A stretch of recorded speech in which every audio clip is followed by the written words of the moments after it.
Hi everyone, welcome back to the channel. If you're using QuickBooks Online and you've set up a budget that you no longer need, or maybe you just want to clean things up, today I'm going to show you exactly how to delete a budget in QuickBooks Online.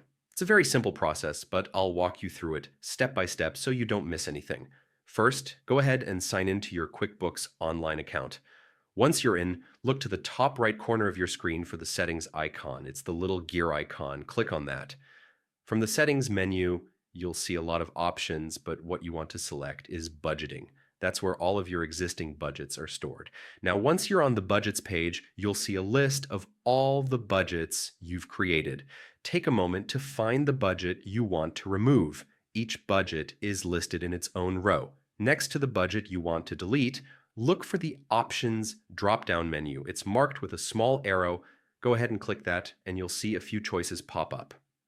From those options, select Delete. When you do that, QuickBooks will show you a confirmation window. This is just to make sure you don't accidentally remove a budget you want to keep. If you're sure you want to delete it, click Yes to confirm. And that's it. The budget is gone.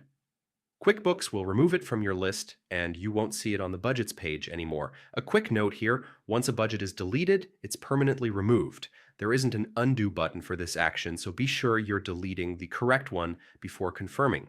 Deleting old or unnecessary budgets is a good way to keep your QuickBooks account organized and avoid confusion down the road. It's always better to work with clean, updated records, and this little cleanup step can make your financial management much smoother.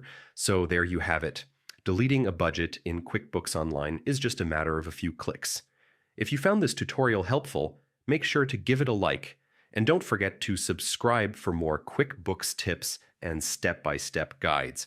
Thanks for watching, and I'll see you in the next video.